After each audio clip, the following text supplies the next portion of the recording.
We are undertaking a truly monumental mission. I'd say so. The source material that you sent in, it really challenges everything we've been taught about reality, about who we are, and, the very limits of change. It's the ultimate deep dive, isn't it? We're starting with cosmology, the nature of the universe, and we're taking it right into your personal destiny. It's huge because for centuries, we've kind of been living under this subconscious assumption that reality is, well, that it's predetermined. Right, like a big, elaborate, predictable clock, and we're just along for the ride. And so the sources, they confront this with, I think, the most ambitious question possible. Can I use my mind, my thoughts, and my feelings to literally create my reality? And they argue that if you've struggled to make lasting changes in your life, your health, your career, whatever, it's not about discipline.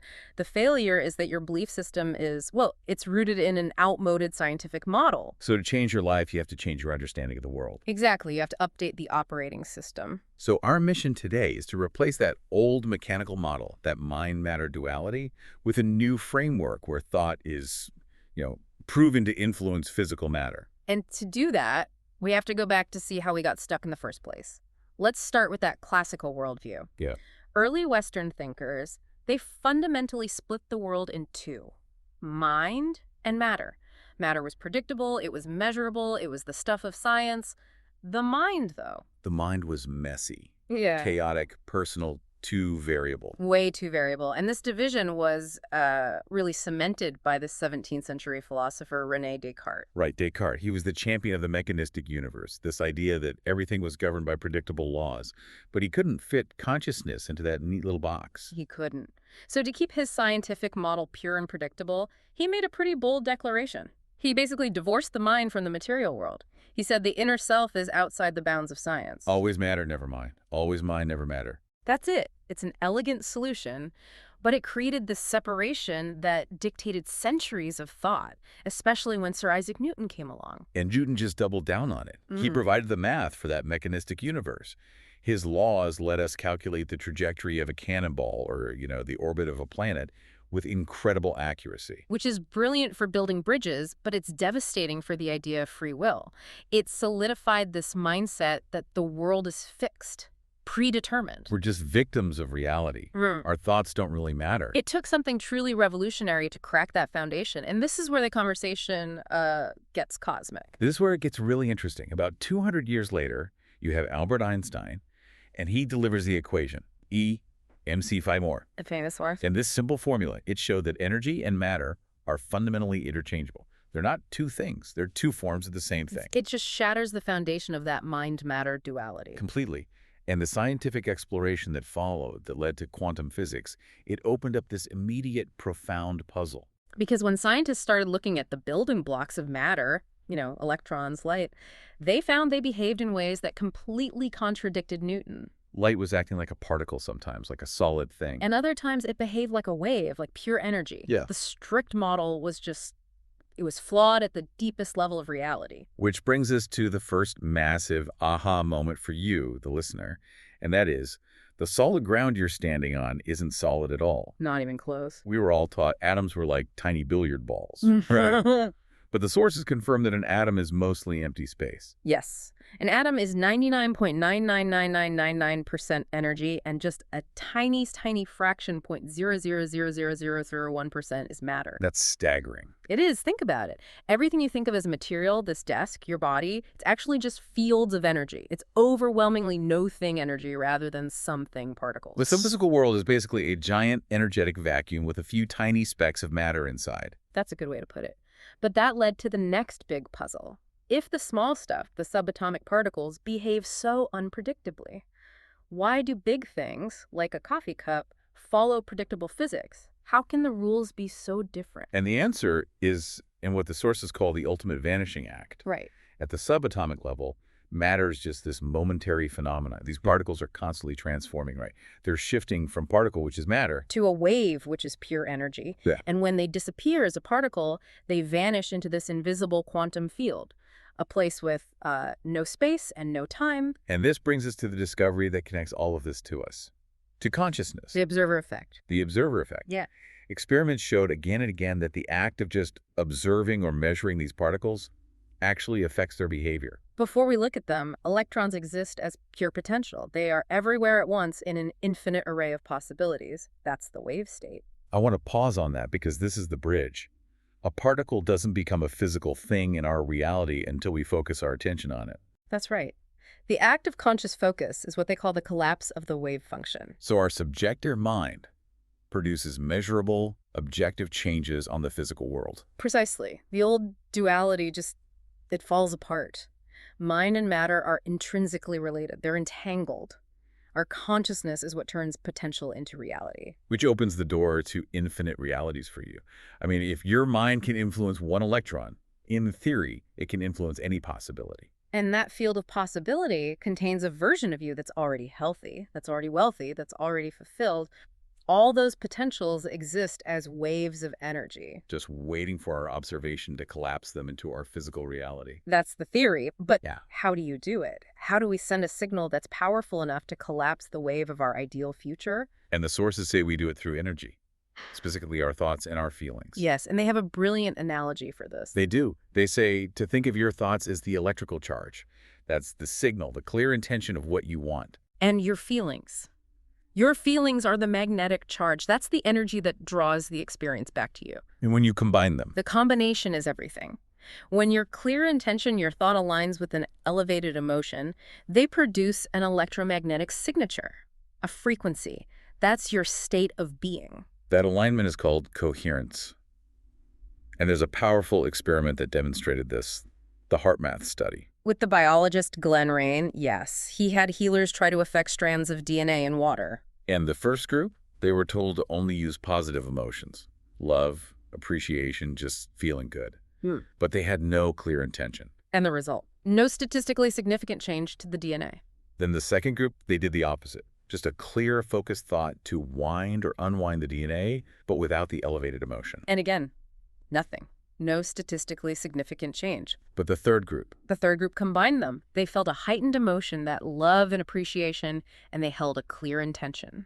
and that coherent state produced real, measurable changes. They wound or unwound the DNA by up to 25%. This is the practical core of this entire deep dive. The quantum field doesn't respond to wishes or just positive thinking. It responds when thought and emotion are aligned, coherent. It's not responding to what we want, it's responding to who we are being. And that just flips the old Newtonian world on its head. The old model was cause and effect. Something external had to happen first to make you feel something. You needed the lottery win to feel wealthy. Exactly. But the quantum model demands causing an effect. You change your internal state first, your thoughts and feelings, to alter your external world. And this requires a huge leap of faith because the sources say the outcome has to be a surprise. That surprise element is so critical. If you try to control the how, if you try to force it based on what you already know, you're going Newtonian. You're back in the old model. You are. Quantum creation requires you to surrender that control, to trust. The manifestation has to be unexpected to prove you made contact with that field outside your known reality. Which brings us to maybe the biggest leap of all for the listener. Gratitude before the event. Giving thanks and feeling the elevated emotions of what you want before it happens. It's the ultimate signal. If you're in a genuine state of gratitude, you're telling the field it's already happened. Your body, which only knows feelings, has to be convinced that the future you want is emotionally happening now. You have to feel healthy to attract healing. You have to feel abundance to attract wealth. But how does this get organized? It's not magic. The sources introduce this concept of a universal intelligence. The UI. Yes, the UI. It's the invisible intelligence of the quantum field itself. It's the organizing principle that turns energy into atoms, atoms into molecules, molecules into you. And this intelligence is aware of our signal, our electromagnetic signature. The sources argue that it is, and that it orchestrates events in your world to match the frequency you're broadcasting, which means it's always giving you feedback. So if you're constantly broadcasting a signature of suffering or lack, the UI draws an event to you that gives you a reason to feel that way. You're not punished for your feelings, but you're governed by them. so the whole challenge is to interrupt that habit and send a new coherent signal. And to really grasp how powerful this is, we have to get into some of the quantum weirdness. Okay, let's go there. Quantum entanglement. Entanglement, Okay. the idea that particles that are linked remain connected no matter how far apart they are, instantly, beyond space and time. Which implies that since we're made of particles, the you in a probable future is already connected to the you right here, right now. And as unbelievable as that sounds, there's this study, the Libovici experiment, that provides some really surprising evidence that our intentions can operate beyond linear time. This one is truly mind-bending. It is. It was a double-blind trial in July 2000. People were instructed to pray for patients who had sepsis. But here's the twist. The patients they were praying for, they had actually been hospitalized between 1990 and 1996. 4 to 10 years before the prayers were even said. People were praying today for outcomes that happened years ago. Exactly. And even with that time barrier, the prayed-for group showed measurable, statistically significant improvements. Earlier fever reduction, shorter hospital stays. That's incredible. Mm. It suggests that coherent intention can reach across time and affect the past. And if the past is accessible, then all potentials are accessible simultaneously. So to access this field and orchestrate that kind of change, the sources say we have to let go of our senses. We have to enter a state that's like the field itself beyond space and time. This is the hard part of the practice. To enter the quantum field, you have to temporarily let go of what the sources call the big three. The anchors to our current reality, what are they? First, no body. You shift your awareness away from your physical feelings where you are in space. Second, no thing. You pull your awareness away from your external environment, your stuff, your problems, the people around you. And the last one. No time. You have to lose track of linear time. You let go of past memories that define you and future worries that create anxiety. That's our entire identity. Our body, our things, our schedule. To do this, you have to become pure consciousness. You can't enter the quantum field as a somebody. You must enter as a nobody, an energy signature unbound by space and time, ready to broadcast a new potential. And there's a great story that illustrates this perfectly. The daughter who wanted a specific summer job in Italy. Yes. Her intention was crystal clear. Teach for 6 weeks, visit 6 cities, spend a week in Florence, and make good money. That was the thought, the electrical charge. She was told to live the feeling, to be the young woman who had already come back from that trip, to live in gratitude for it as if it were a memory. And at first, she made the common mistake. She tried to go Newtonian, forcing it, applying to university programs that just didn't feel right. She was trying to control the how. Exactly. So Uh-huh. she was told to step back, surrender the how, and just return to that feeling state. Just be that fulfilled version of herself. And the quantum orchestration that happened next was totally unexpected. Completely. She was in the library just chatting with her professor, and she happened to slip into fluent Italian. And the professor just remembered a colleague in Italy who desperately needed an Italian-level I instructor. And the outcome was perfect. She was hired, all expenses paid, taught for 6 weeks in 6 cities, and spent the last week in Florence. Every single part of her intention manifested, but through a path she never could have predicted. It's the perfect illustration. She caused an effect by matching her state of being, her electromagnetic signature, to the potential she wanted. So the conclusion is, it's simple, but it's not easy. To change your life, you have to break the habit of being yourself. You have to change your thoughts and feelings outside the bounds of space and time. When you change your energy, you change your reality. So, since the quantum law says all potentials exist simultaneously, and you're always broadcasting a signal, here's something to mull over. If you really commit to this truth, that your thoughts and feelings create your reality, is it possible that every struggle you face is just feedback? Feedback from that universal intelligence begging you to change the signal you're broadcasting. Who are you being right now that is attracting your very next event? That's something to chew on.